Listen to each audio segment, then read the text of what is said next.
Bienvenidos otra vez a Escribiendo su Palabra verso a verso.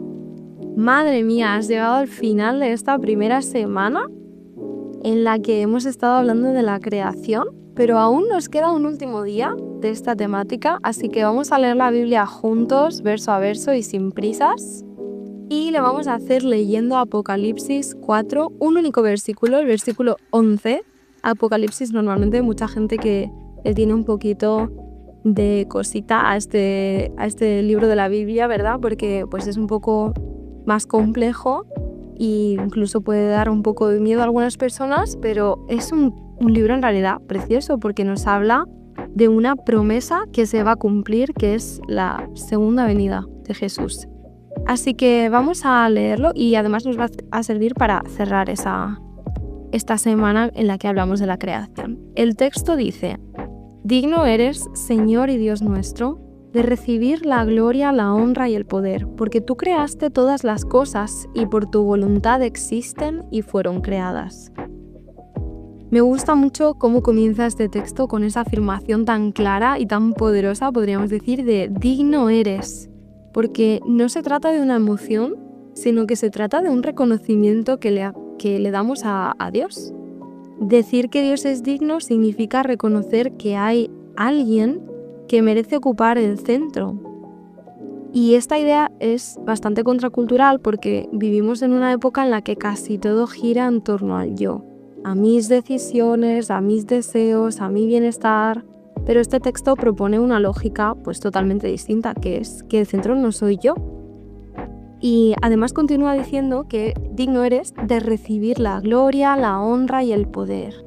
Y estas palabras no describen lo que Dios necesita, no es como si fuese una especie de lista que Dios hace de todo lo que quiere recibir por Navidad o por su cumpleaños, sino que es lo que ocurre cuando dejamos de ponernos a nosotros en el centro.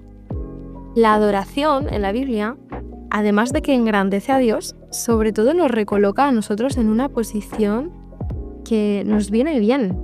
Nos recuerda que no somos autosuficientes y no tenemos por qué serlos. Nos recuerda que no somos nosotros los que nos hemos dado la vida nosotros mismos y que no sostenemos el mundo con nuestras fuerzas. Pero reconocer eso no es algo que nos empequeñece. En realidad es algo que nos libera y que nos pone en la situación de recordar quién es Dios y qué es lo que Él hace por nosotros. Y una de las cosas que Él hace, como dice el texto, es: tú creaste todas las cosas. Aquí aparece la razón de todo lo anterior. Dios es digno porque es nuestro creador. La Biblia no presenta la creación como un accidente ni como un escenario neutral, como ya vimos ayer, sino como algo totalmente intencional, con un propósito muy marcado. Y esto conecta con todos los otros versículos que hemos leído esta semana, que se encontraban en Génesis, en Salmos, en Juan, en Isaías, en Romanos. Todos esos textos nos han llevado a una misma idea. La realidad tiene un origen, y ese origen no está en nosotros. De hecho, el texto que leemos hoy continúa diciendo: por tu voluntad existen esas cosas. Esa frase da un paso aún más profundo porque no dice solo que Dios creó, sino que además Él creó todas las cosas con una existencia que es sostenida, con una existencia que se sostiene en su voluntad, en su propósito. Las cosas dejan de depender de nuestro control, de nuestro esfuerzo o planificación y empiezan a depender de las manos de Dios. Así que ese texto introduce una verdad para algunos un poco incómoda y para otros quizá más bien liberadora, que es que vivir es en parte recibir con las manos abiertas aquello que Dios nos da. Y no todo va a estar ya en nuestras manos, y eso no es una amenaza, sino que es un descanso. El texto cierra volviendo al inicio, porque dice que las cosas fueron creadas. La vida no se explica sola. No somos nosotros el punto de partida, ni tampoco somos nosotros el último criterio, podríamos decir. Tampoco somos el centro del universo.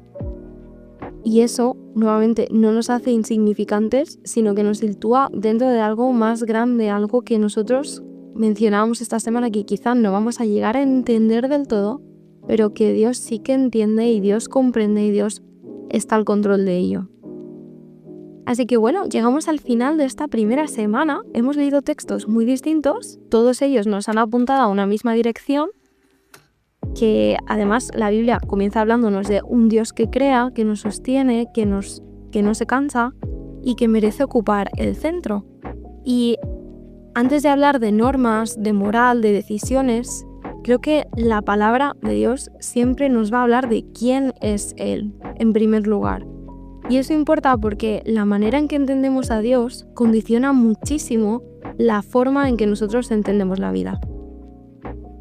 Y además la historia bíblica no se queda solo con la creación, ¿no? Sino que continúa.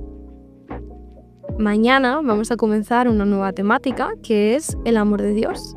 Un amor que no se queda en la distancia, sino que se acerca y que no se expresa solo en la creación, sino en la relación. Así que si esta semana te ha ayudado a conectar un poquito más con la creación, con Dios, te invito a que puedas compartir este podcast y este proyecto con algún amigo o amiga que podáis hacerlo juntos y podáis disfrutar pues un poco volviendo a la Biblia y pudiendo aprender más sobre quién es Dios de manera pues comunitaria, podríamos decir, y entender así mejor cómo Dios es creador, cómo Dios se acerca al ser humano a través de su amor también. Me quedo con la frase de que no somos el centro de todo y eso es una buena noticia. Así que te invito también a un pequeño reto, que es que esta nueva semana intentes dedicar cada día al menos 10 minutos en la naturaleza para simplemente estar. Si puedes, no te lleves tu móvil, para que no tengas que estar haciendo la foto para Instagram y no tengas que estar pendiente de escuchar alguna llamada o contestar algún WhatsApp. Vete tú solo, ve y escucha y mira y utiliza todos tus sentidos para experimentar la creación que te rodea y que Dios nos ha regalado. Te dejo con esa idea y con esta palabra de hoy para que te acompañe. Nos vemos mañana con otro verso a verso.